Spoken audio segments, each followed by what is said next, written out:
so we can recite our vision. And I hope it will be flashed on the screen.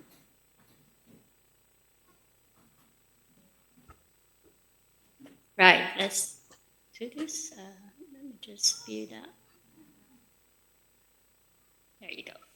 So Redeeming Grace Gate Community Church is a Christ-like community where everyone is a minister of God's word, providing a divinely comforting home with passionate worshiping members, equipped and committed leaders, and with abundant resources, reaching out people in the Philippines, in Qatar, and the rest of the world. So let me just ask everybody to please stay standing as we start with a word of prayer. So Abba Father, who art in heaven, Lord, you indeed worthy are you, Lord. Holy is your name. Worthy are you, Lord, with all the glory and praises, Lord God, and honor that we can give you, Lord God, that we can ascribe to you, Father God. We worship you, we honor you. We thank you, Lord, for your faithfulness to us, Lord God. Indeed, we do not deserve your grace and your mercy, Lord God, but you give us new mercies every morning, Lord God. Thank you, Lord, for your love, Lord God, that was expressed through your Son, Jesus Christ, that through him we are redeemed, Lord God, from our old life, from our old ways and old paths, Lord God. We pray, Father God, Lord, that you will continue to direct our path, Lord God. We pray, Lord God, that, Lord, as we surrender to you, Lord God, this year, 2026, Lord, that you will allow us, Father God, to be guided by you, that we will be sensitive to your calling, to your voice, to your leading, Lord God. Thank you, Lord Jesus. Indeed, Lord God, your sheep know you, Lord God. Your sheep know the shepherd. And we thank you, Lord Jesus, that you are our shepherd, Lord God, who always looks after us, Lord God. Thank you, Lord Jesus Christ. Lord, we just commit to you this day, this morning, Lord God. Allow us, Lord God, to not only minister to you, Lord God, but receive what you have for us prepared today, Lord God. We pray, Lord God, Jesus, speak to us, Holy Spirit. Allow us, Lord God, to be opened, Lord God, our spiritual eyes, Lord God, our spiritual hearts, Lord God, to be open to what you have to say and to not only know these things, Lord God, but Lord, to really appropriate them in our lives, to put it into practice by your grace, by your power, by your spirit, Lord, not by our own strength. So thank you, Lord God. We pray that you bless this service, Lord, protection from all kinds of attacks of the enemy, protection from any disruptions, Lord God, or interruptions, Father God. Lord, we just commit this day to you this morning, Lord. Bless your people today, Lord God, and in our midst, Lord God, be glorified that you alone, Lord God, will receive all the honor and glory and praises, Lord God, in everything that we do. So we worship you, we honor you. In Jesus' name we pray. Amen and amen. So let's all together have a seat. Thank you. So again, Happy New Year, everybody. Welcome to RGGCC. Hello to everyone in the villa. We do miss you a lot, guys, and hopefully by God's grace, in the future, God willing, we'll be able to visit you again. Yeah, it's just amazing that we have just culminated the chapter on 2025, and now we have just stepped into a new year, a fresh start that stirs excitement in so many hearts. And yeah, so the question now is, what does this major turn of time normally tell us? Now, it's just, if you come to think of it, it's not just 1 year, it's actually 12 months, 52 weeks. That's about 365 days, or 366, if you like, 8,760 hours, or 525,600 minutes. That's a lot of time. So most of us, wait for this particular time of the year to start afresh with a clean slate, leaving the past behind and welcoming the dawn of a new beginning with new hopes and new aspirations, fresh dreams and opportunities ahead. We are all launching into a new life, if you like. People everywhere make resolutions, we set goals, we dream of leaving old habits behind. But as followers of Jesus Christ, we know that the most important question isn't what we resolve to do or what we plan to do, but the most important thing is who we place at the center of it all. Amen. So, our message this morning is nothing fancy or deep. Today's message is simple yet profound, and it's entitled In the Beginning, God. Now, this isn't just a clever theme for January, it's the foundational truth that should shape every day of our lives. It is something that could direct our path, not only at this time of the year, but every single day of our lives as believers and followers of Jesus Christ until He comes or until He takes us away. So, with this in mind, let's now turn to our key scriptures. We do have three main passages today. So let's start with Genesis 1:1. In the beginning, God created the heavens and the earth. And then the second verse is John 1:1-5.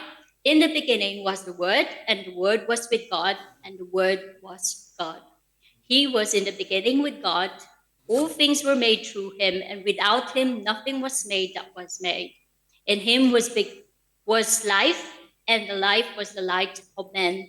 And the light shines in the darkness, and the darkness did not comprehend it. Amen. And the last verse is Matthew 6:33. So, but seek first the kingdom of God and his righteousness, and all these things shall be added to you. Praise the Lord. So let's start with the first verse, which is Genesis 1:1. So I've entitled this topic, the first key topic is the eternal foundation, God at the very beginning. So here in this verse, you will see that it starts with a foundational statement. In the beginning, God created the heavens and the earth. Now, as you can see, the Bible doesn't open with an argument for God's existence. Straight away, it declares it. Before time, before space or matter, there was God. It introduces God as the eternal creator before time or cosmos even existed, establishing him as the source and sustainer of all things. He set the stage for the entire biblical narrative for everybody, for everything in this world. It emphasizes God's absolute sovereignty and power as the one who brought everything into existence from nothing. And that's creation ex nihilo. He spoke the universe into being from nothing, bringing order out of chaos, light out of darkness, and life out of emptiness. So, this powerful opening verse of the Bible is a profound way to start any new year. So, just as God was the absolute beginning of all creation, bringing order, light, and life out of nothingness, a new year offers a fresh beginning where we can intentionally place God first in our lives. Amen? So, it's not about just the new year, it's about who you put first as you begin this new year. Amen? So why Genesis 1:1 is perfect for starting the year with God? So there are three things. Can we move on to the next slide? So we have main key points. The first is it reminds us that God is sovereign and preeminent. Yes? Right. So we have, let's just go through this slide. There are three main key points. So this will actually relate to the three verses. Okay. So the first verse is Genesis 1:1. I've mentioned earlier. It is the eternal foundation, God at the very beginning. Then second key point. Thank you. The personal revelation, Christ the Word at the beginning. So that's relevant to John 1:1-5. And obviously the last verse, Matthew 6:33. It's the next, please. Can you click on the slide? The daily priority, seeking God's kingdom first. So going back to Genesis 1:1. So let's move on to the next slide. We actually have three key points here why it's perfect to start the year with Genesis 1:1. So number one is God is sovereign and preeminent. Okay, can you click on the slide, please? Thank you. So before anything else existed, time, space, or matter, like I mentioned earlier, there was God. God was in the beginning. Similarly, when we put Him first in our plans, goals, and days, everything else aligns to God. Amen? So the next is a new year often feels like a blank canvas. So it says that God is the ultimate creator who speaks purpose and beauty into existence. This is what Genesis is showing us, God as the ultimate creator. So we can invite Jesus Christ to paint His purpose on our blank canvas. Rather than relying on our own limited strength, we need to invite Him to shape our year with His purpose, not our purpose, not our own goals or aims or purpose in life. Now, the third is God is the ultimate foundation of all things. Now, really, I don't want to sound cliche, but church, truth be told, let us not despise or dismiss this simple message easily. Because as Christians, it's actually expected, it's a biblical pattern for us believers. Starting every chapter with, in the beginning, God, making Him the foundation of resolutions, of habits, and decisions, whether it's small or major, rather than relying on our own strength. Amen. So, very quickly, we can run through some practical steps to start with the year with God. So, number one, next slide, please. Surrender the year to Him in prayer. And not only the year, but every single day, like I mentioned, acknowledge Him as the Lord of your time, of your dreams, and all your decisions. Next is begin a Bible reading plan. I encourage you to begin the Bible reading plan. You know, make it a year, make it a goal to read through the whole Bible throughout the year and reflect on it every day. Make it your devotional. So a lot of people start with Genesis in January for good reason, or Genesis and Matthew. So you do both, not just the Old Testament, but also New Testament. And well, specifically with Genesis, because that is to reflect on God's creative power and goodness. Amen. And third is make God your daily priority. Start your mornings with prayer and scripture before checking your phone or to-do list. I tell you, this is something profound, because I believe that once you start the day with God, okay, everything aligns to it, and you will see that all the things that will happen throughout the day will just be smooth, and it will go accordingly to God's plan. Okay, so I don't know with you, but this is one of the things that my husband and I have noticed, especially when we start the day with praying together, just seeking God first and just committing everything to Him, trusting all our plans for the day. And the Lord indeed will just orchestrate everything according to His plan. Sometimes it's not what we plan to do, but or what we plan to happen, but the Lord just allows things to happen because He knows that it's for our best and it's according to His will. Amen. So make God your daily priority, and you'll never go wrong with that. And lastly, trust Him for renewal or new beginnings. So whatever 2025 held, failures, our losses, or regrets. Okay. Of course, we have some victories, but God can bring fresh order and fruitfulness this year, just as He did at creation. Amen. So those are just simple, practical steps to start the year with God. Now let's move on to the next main key point, which is John 1 to 5, the personal revelation, Christ, the Word at the beginning. Amen. So as you can see in these verses, so John 1 to 5 beautifully echoes and deepens the truth of Genesis 1. Isn't that amazing? Revealing the divine identity and the role of Jesus Christ, who is the eternal Word or Logos in creation and in our lives. He sustains everything by the word of His power, and nothing exists apart from Jesus Christ. So, more than a distant creator as well, Jesus is the source of light and life, as you see in verses 4 and 5. Nothing exists apart from Him. His light pierces darkness, sin, fear, and confusion, and the darkness cannot overcome it or overpower it. Amen.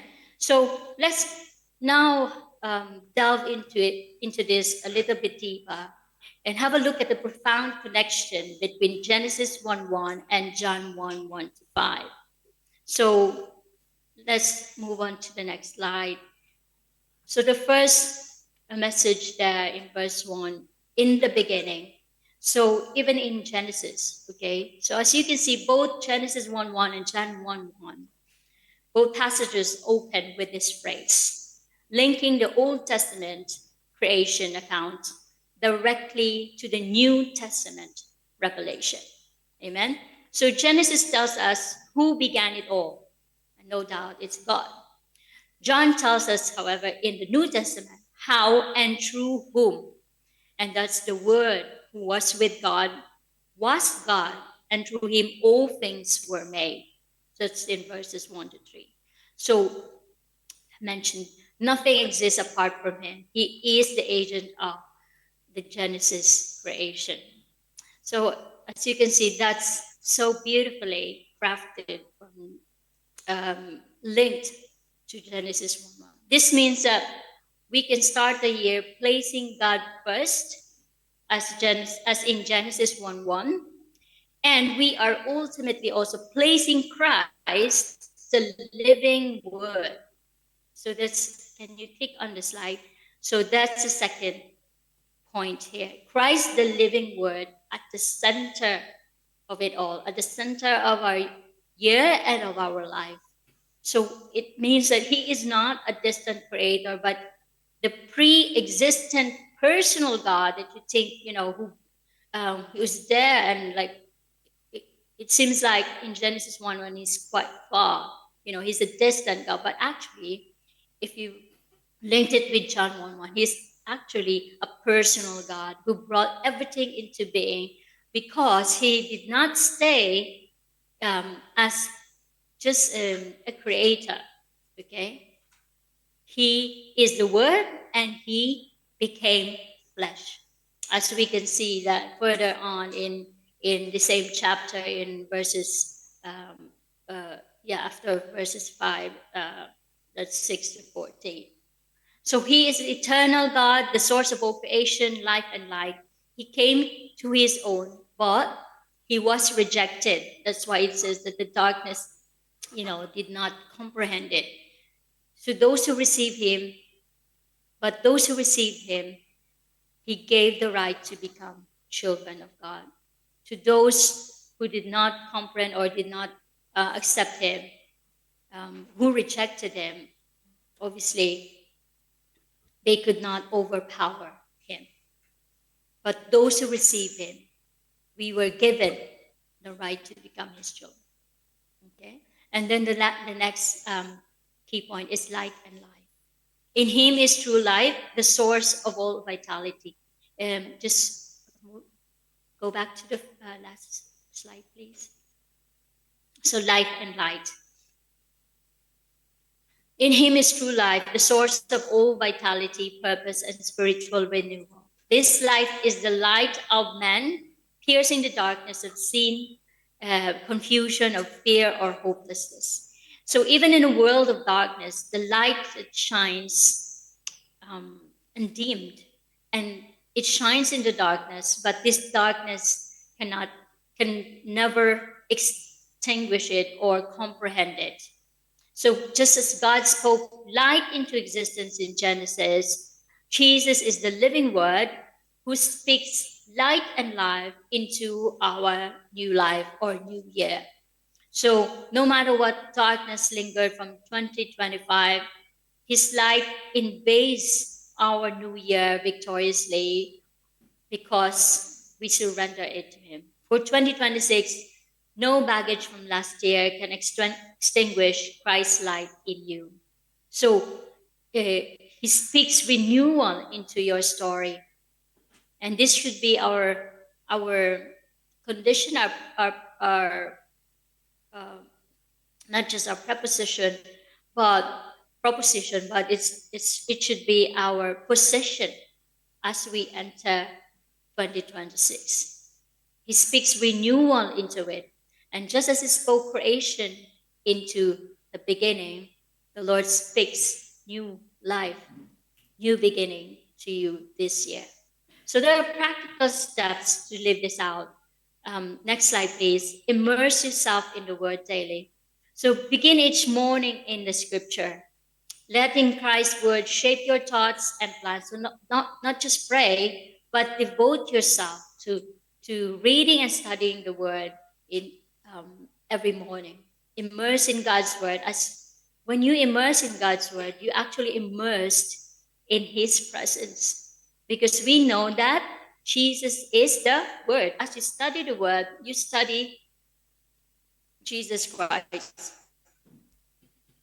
And you are immersing, you are enjoying his presence as you also study his word.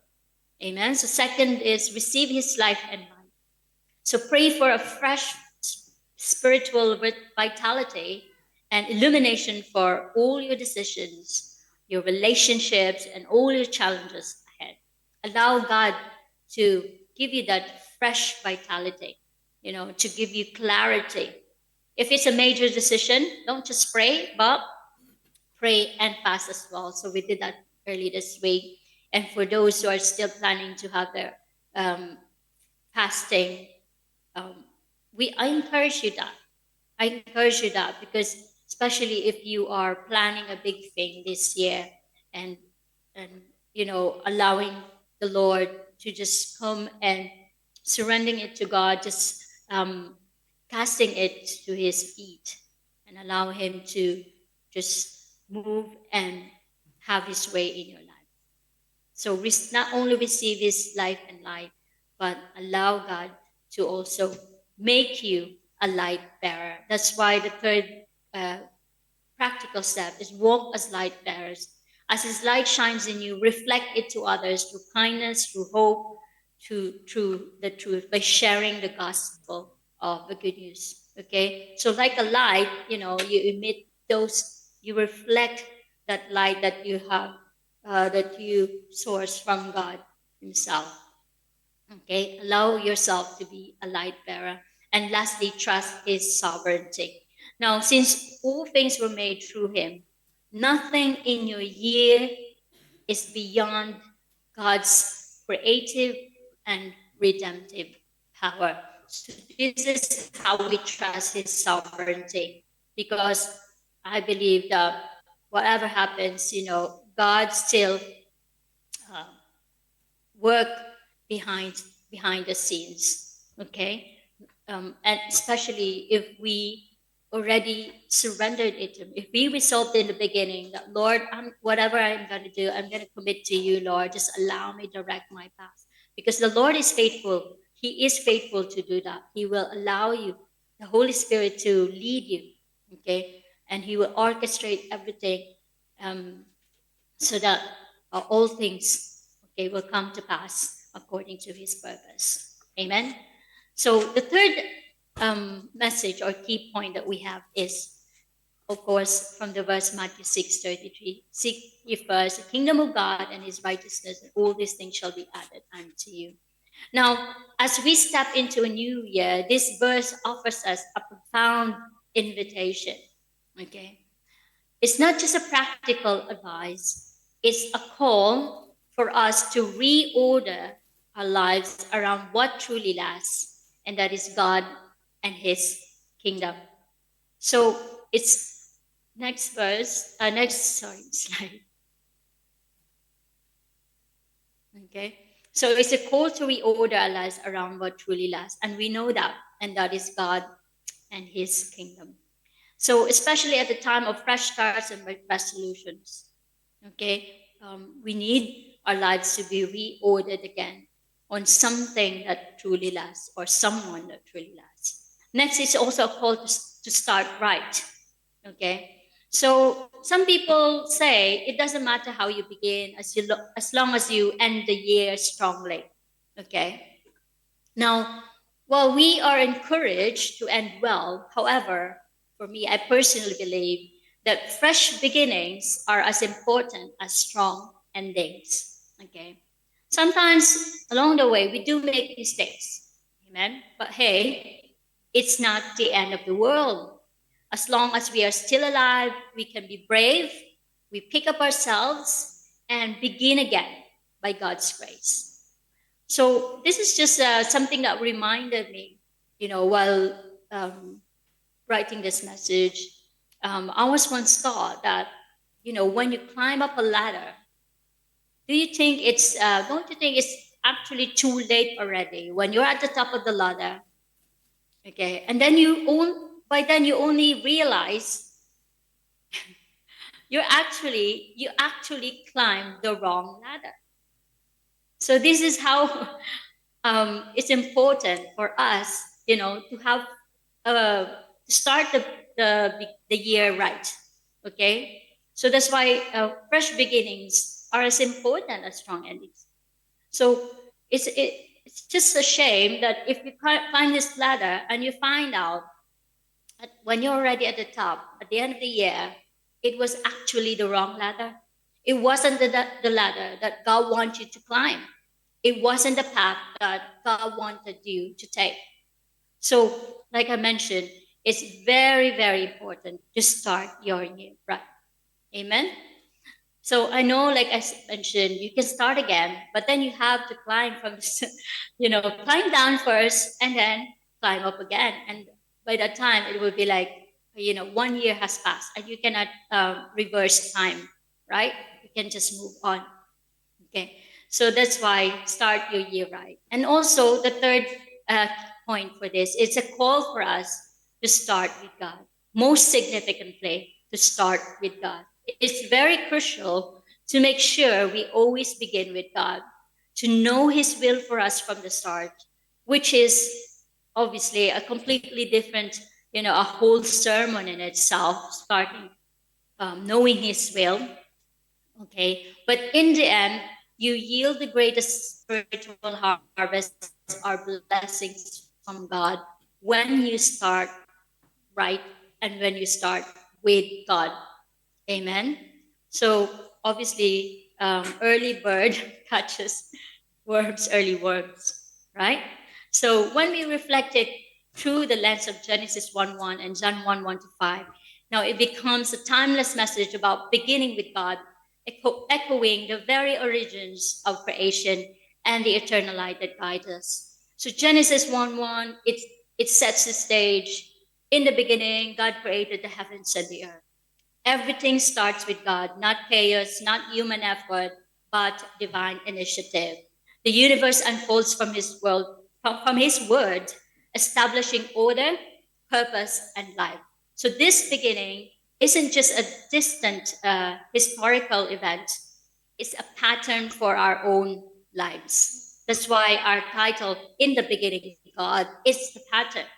So just as God was the foundation of all that exists, starting the new year with Him means grounding our plans, our goals, and aspirations in His creative power rather than our fleeting worries or ambitions. Amen. And John 1 1 to 5 deepens this message by revealing the divine word that was spoken in the beginning was Jesus Christ, after all. It was Jesus, and He is the central, He is central to the beginning. Okay? So this passage bridges the Old and the New Testaments, showing that the Creator God of Genesis is embodied in Jesus Christ, who is the source of life and light. So the word in the beginning isn't just abstract, it's personal, it's not distant, it's personal because it became flesh. And it is our light, our life, illuminating our paths and overcoming darkness. So, in a world often filled with uncertainty, economic pressures, personal struggles, or global unrest, John reminds us that true life flows from intimacy with this eternal light, not from self reliance. So, as we try to weave these two verses with Matthew 6:33, our third verse, we see a very clear thread. Seeking God's kingdom first is like returning to the beginning where He reigns supreme. And Jesus spoke this word in the Sermon on the Mount amid teachings on anxiety, over daily needs like food, clothing. We think of all these things and tomorrow's troubles, right? Jesus spoke those words. He urges us to prioritize God's rule, God's reign, God's righteousness above all things, above all our plans, our thoughts, our desires, promising that rest will follow. Okay? Now, it doesn't necessarily mean that, oh, we seek God first because we want the rest to follow. Our motivation is the rest of it, and all these things shall be added unto you. Okay? It doesn't mean that way. It means that you have to prioritize God and God will take care of everything. Okay? So it's not a formula for prosperity, okay? Or prosperity gospel, okay? It's not a prosperity gospel, but it's actually a reorientation, starting each day and thus our whole year with God as the foundation, just as in creation. So imagine the new year, your new year, not just as a blank slate for you to fill in with your agendas, but it is a blank canvas where God's creative word brings order to our chaos, to our life.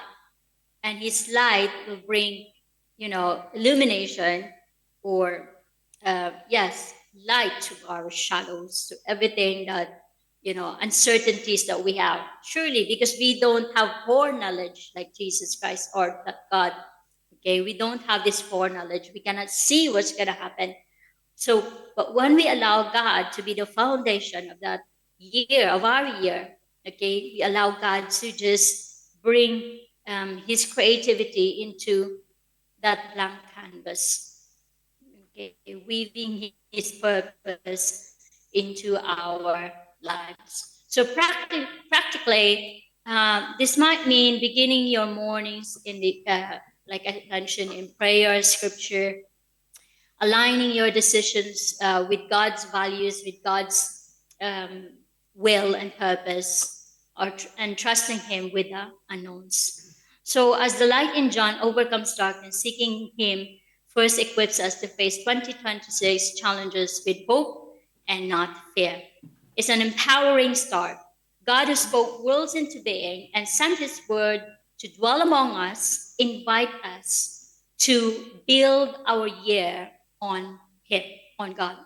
So in doing so, we just don't survive, we thrive in the life He designed from the beginning. So which leads us to our next, our concluding topic, which is building a life on God. Next slide, please. Building a life on God. So now that surely we don't only need to start our year with God.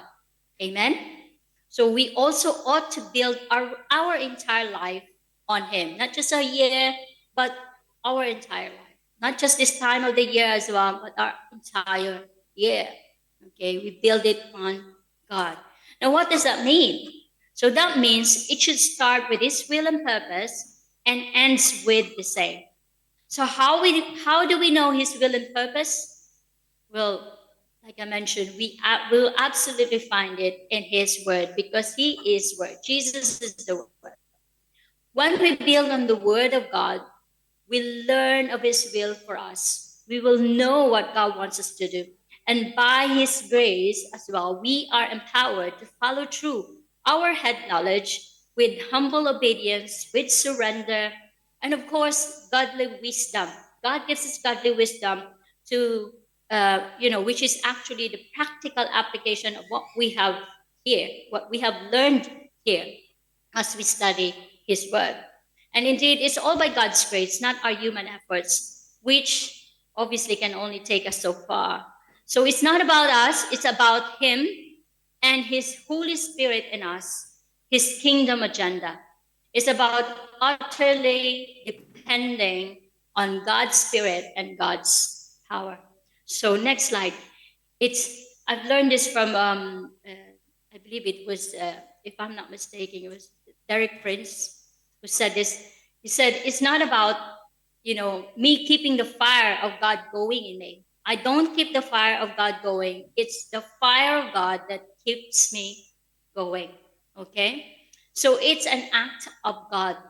Amen. It's when we depend totally on God, okay, we allow that fire of God to trust us, to propel us, or to keep us going. Okay? So when I received Jesus Christ as my personal Lord and Savior, the finger of God touched me and it never left me. This fire of God never left me. The Holy Spirit never left me ever since.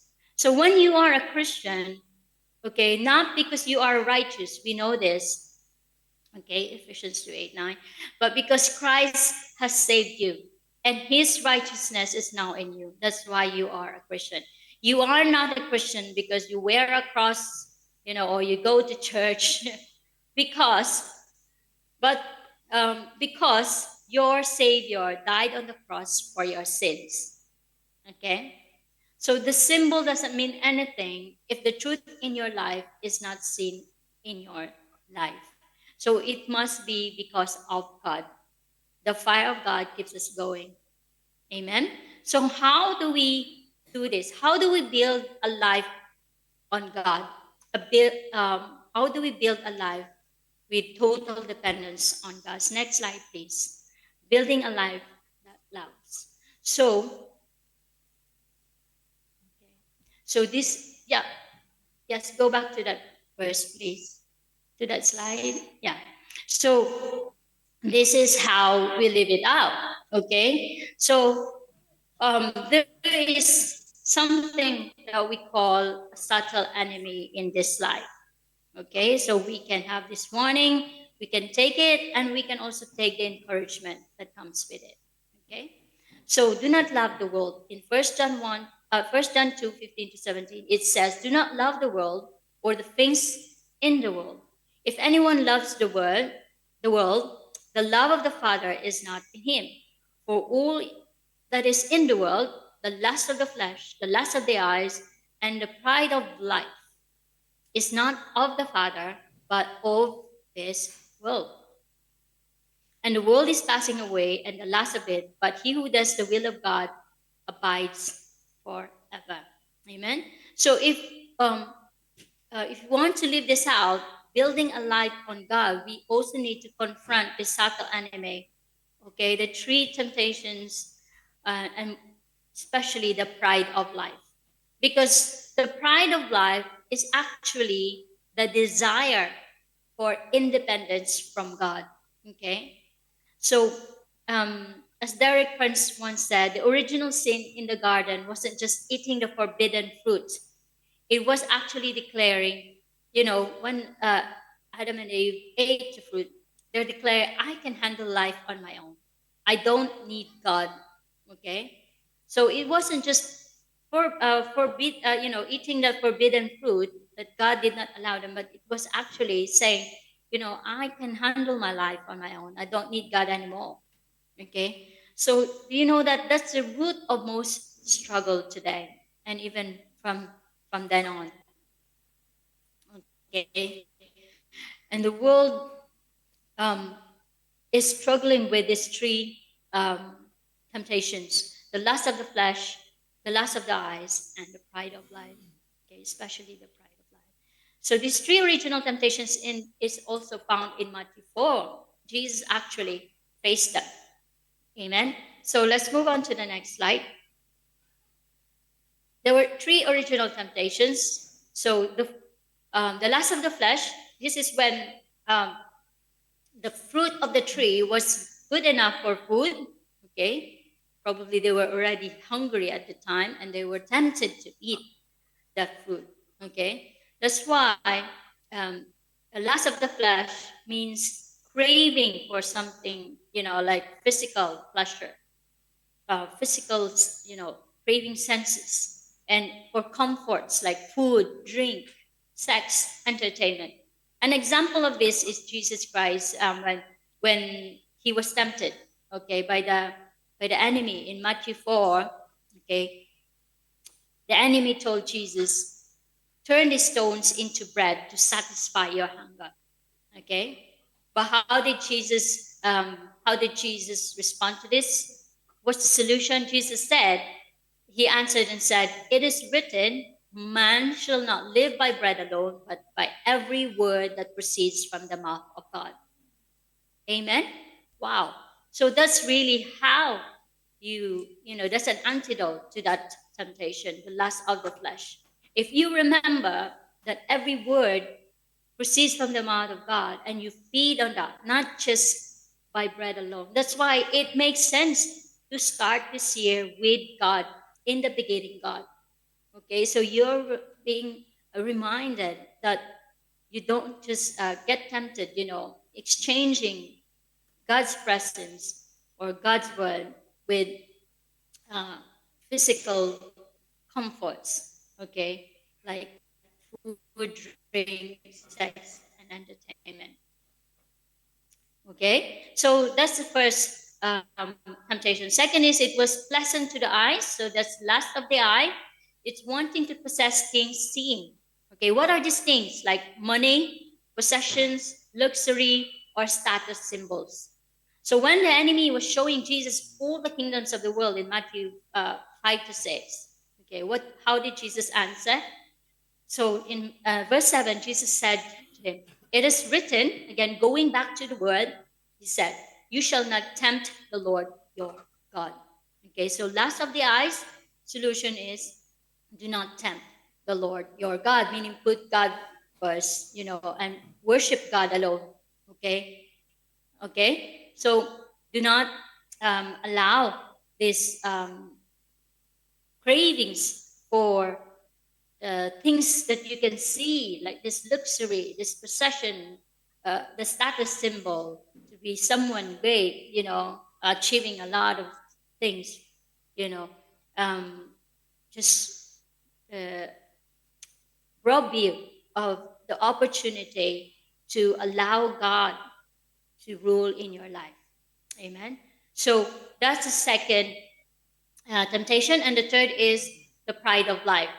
Okay, because that fruit wasn't only good for food, pleasant to the eyes, but it was also desired to make one wise. Remember from the original temptation in the garden. Okay, it was it will give them the knowledge of uh, good and evil. Okay, so the pride of life is actually a desire to be important, famous, or self sufficient, seeking ego gratification and worldly acclaim. So, the pride of life, I've already mentioned this earlier, is actually saying, I'm pretty clever. I can handle life on my own. I don't need God. So that's all of the world and none of God. So, like I mentioned, it's the root of many struggles today. So when we think that we don't need a savior at all, that's such a very tricky place to be in. And how did Jesus respond to this? As you can see in Matthew 4, verse 10, Jesus said to him, "Away with you, Satan, for it is written," again, going back to the word, "you shall worship the Lord your God, and him only you shall serve." So this is when the enemy was actually tempting Jesus to jump from the temple to prove he was God. Okay, but Jesus said, "You only worship one, and that is the Lord your God." Amen. So the essence of sin, next verse, next slide. The essence of sin originally was not the desire to do evil. It's not the essence. The essence of sin was actually the desire to be independent of God. So the moment we think that we can live without God, or we don't need a savior, okay, that's the pride of life. That's the essence of sin. As long as there is anything in us that resist depending on God, the pride of life in our hearts, in our life, has not yet been dealt with within us. So, how do we counter this? So, two things, main things. Number one is follow Jesus, not your heart. Because your heart, we all know, it's deceitful. The world says follow your heart, but Jesus says follow me. Because he knows the way. And Jesus doesn't only know the way, he is the way. John 14:6, we know this. Jesus said to him, "I am the way, the truth, and the life. No one comes to the Father except through me." He is the way. And secondly, don't build on things you can lose. Okay? Like, what are these things that you can lose? Of course, especially if you build your life on your career, on your business, on your health, on your relationships, all these things you can easily lose. Okay? Because we don't know tomorrow. Okay? Like what the Bible says, people think of, expanding their barns and storing more wealth, you know, but the next day, you don't know, the Lord will take the Lord may take your life away, right? So don't build on these things that you will lose. Build on Christ, the rock that you can never earn. You can never earn because He will give you that grace. Salvation is by God's grace, and you can never lose Him as well if once you accept Him. So in a world chasing technology, positivity, and self effort, remember that true power comes from dependence on Him. When we depend on God, building on God, on Jesus Christ, okay, and building a life that lasts. So, next slide. If we contrast the Tower of Babel versus the miracle of language, okay, so the Tower of Babel, obviously, as you can see, it was human pride, okay, that caused that division, right? Because they were thinking, oh, let's build this, and make a name for ourselves. All right. But if you contrast that with the Pentecost, of people showing humility before God, they receive God's Spirit, bringing unity to that place. So while the Tower of Babel, you know, um, brought about different tongues, different languages that caused divisions, okay, but no understanding. But the miracle of language then in the Pentecost, when the Holy Spirit was given, descended upon the disciples and followers of Jesus Christ, okay, that's when um, there is a miracle that we understand each other. We have one spirit and we drink from one cup and one bread. Okay? So actually, the Pentecost was the reversal of the Tower of Babel. Okay? Now, where does Babylon come from? Okay, during the time, it's actually from the ancient word Babel. Okay, and it means let's make a name for ourselves. Okay, so as you can see now, the connection between the pride of life, independence from God. Okay, the Tower of Babel represents human pride on their own strength, their human wisdom, on technology. Why technology? Because technology is something human hands can build. So it raises up the person's ego, man's ego. Oh, I can build things on my own. Against God's creation. God allowing God to create things in your life from nothing into being. So technology raises our own wisdom and wants above God's will. That's why God frustrated the Tower of Babel, because God hates and frustrates pride. Amen. Pride precedes a fall. Okay. God, in His kindness, contradicts and frustrates this pride, ultimately drawing us to humility. So John Lennox, the mathematician and scientist, if you like, said, "Don't build your life on something you can lose, but build your life on something you can neither earn nor lose." And that is Jesus Christ. When you believe in Jesus Christ, you have His Spirit, you will have His Spirit, and you will have eternal life with Him. So that's something that will last for eternity. Amen. So that's why the third point here is building a life that lasts for eternity. So how do we do this? Very quickly, three things. Number one, we start with God. Next slide, please. And we start with God, we build with God, and we end with God. So, next slide. Start with God, we surrender to God. So, these are the verses. I'm not going to read them already because we've already read them earlier. So, just surrender to God, cast your crown to His feet, surrender your year, surrender your whole life to God, and build your life on Him, for Him, and to Him. Amen.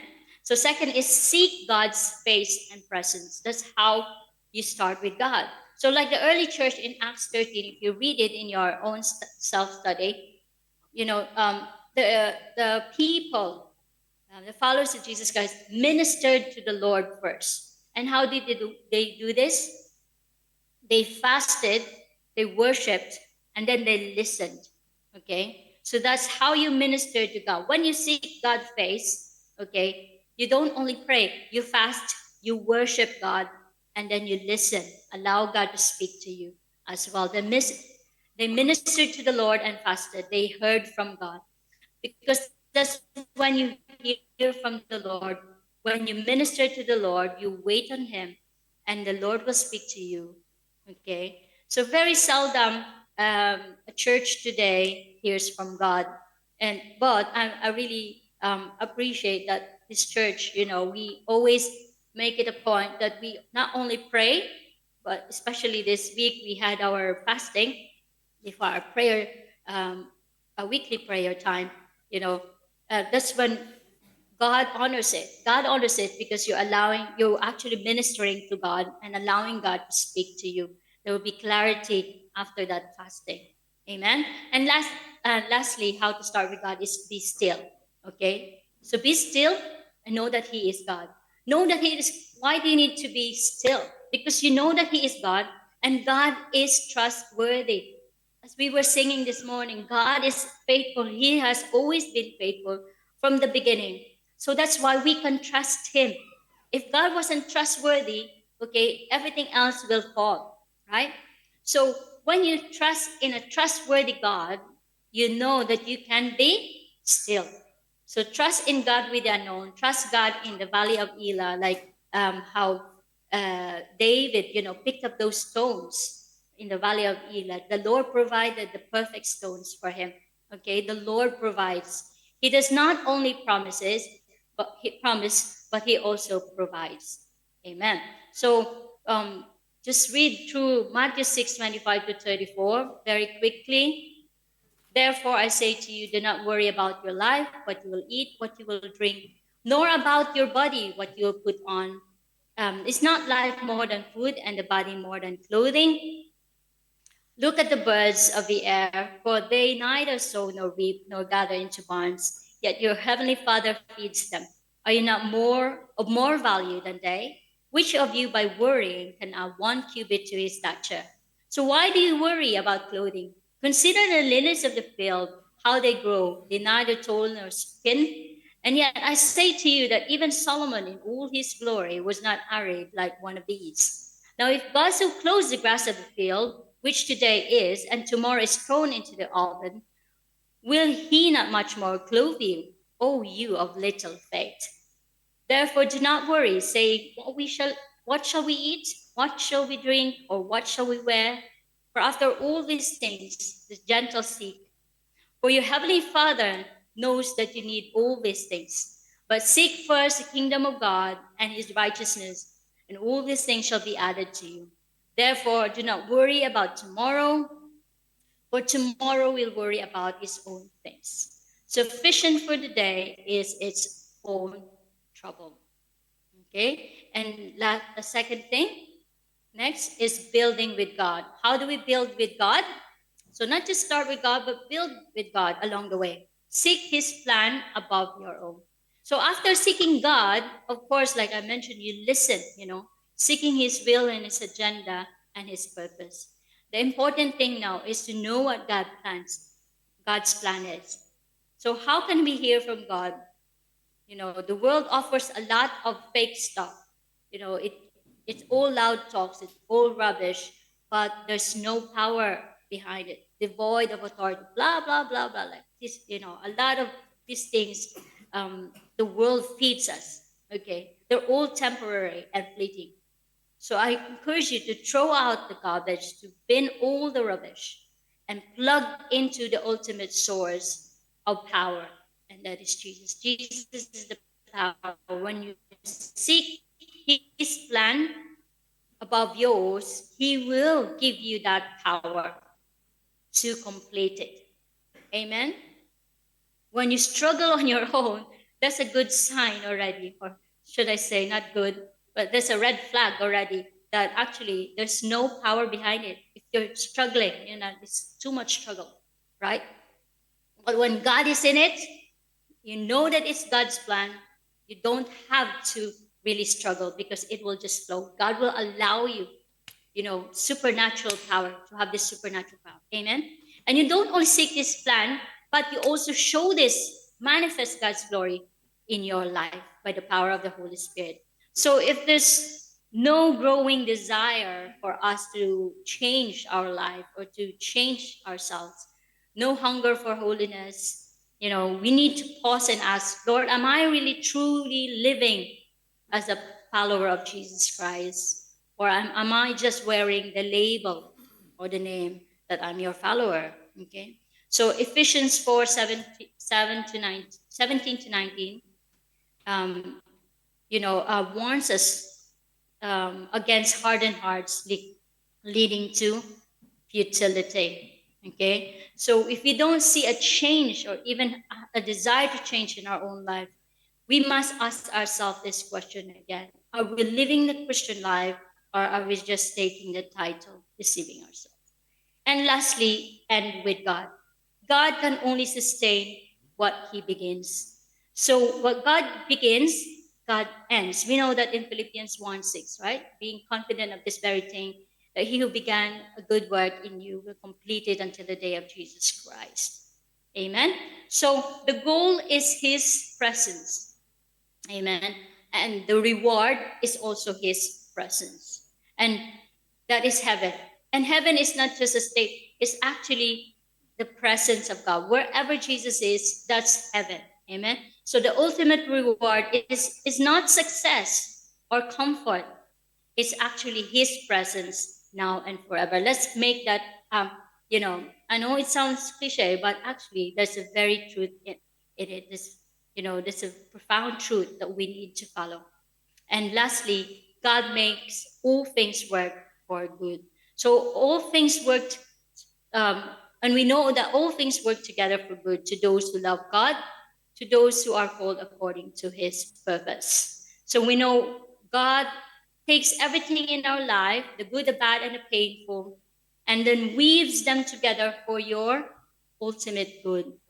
Well, only if you love him and are following his plans. That's why it says to those who are called, for to those who love God and to those who are called according to his purpose. So that means there's a condition there. There are actually two conditions. You love him and you follow his plan for you.